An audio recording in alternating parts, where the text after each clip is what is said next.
Nakagawa ko ng isang makapal na notebook na pwede ko sigurong gamiting listahan ng pautang or diary or song hits. Galing ito dun sa mga lumang notebooks namin na tira pa noong nakaraang taon. Sayang naman kasi kung itatapon, ngayong panahon ito napakamahal talaga ng mga bilihin, kaya dapat gawin natin kung ano yung kaya natin gawin para makatipid kahit paano. Gumamit lang ako ng karayom, gunting at yarn para naman masimulan ko ng project ko na ito. Tinanggal ko yung plastic. Kinalas ko ang lumang tahi sa ganitong paraan. Kailangan lamang ng isang matalas o matulis na gunting. Pinutol ko yung main na buhol doon sa itaas at kinalas ng paisa-isa ang lumang sinulid.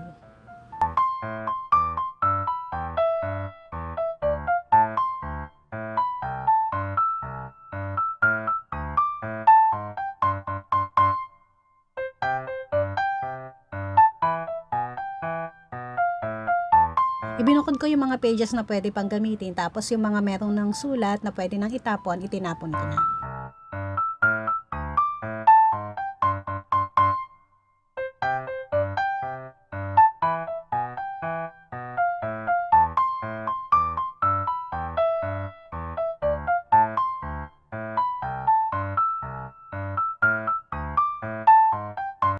Pare-pareho lang ang prosesong ginawa ko sa tatlong natitira pang notebooks na luma.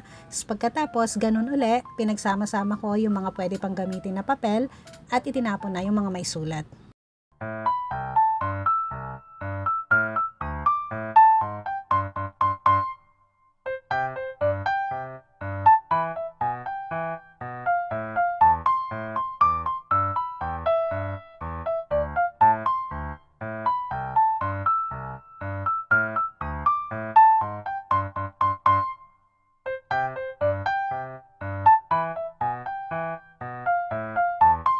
At heto na, mula sa pinagsama-samang unused pages, nakabuo ko ng isang maganda at makapal na notebook. Isang step na lang at tapos na tayo. Tingnan nyo, kailangan na lang natin itong i-bind or pagsama-samahin sa pamamagitan ng pagtahi para hindi sila magkahiwa-hiwalay. Pumili nga pala ako ng mas magandang cover. Doon ko rin kinuha sa mga lumang covers para naman mas presentable. Ayan, handa na tayo magtahi. Kailangan lang natin mag-prepare ng sinulid at karayom. At pagkatapos ay papantayin ng pantay na pantay yung mga butas ng notebook. Simple lang ang pagtatahi nito para lang tayo nagtahi ng tela na running stitches patungo sa dulo hanggang sa makabalik uli at ibubuhol natin once na matapos na.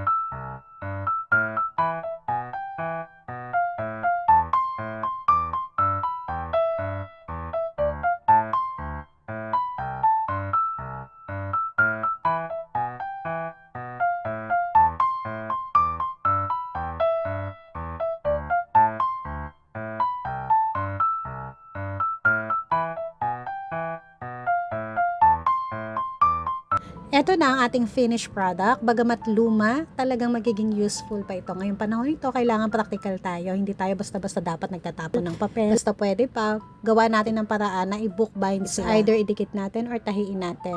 Basta wag po tayong magtapon ng mga bagay na pwede. Thank you! Sana may natutunan kayo sa akin ngayong araw. Sa susunod ulit.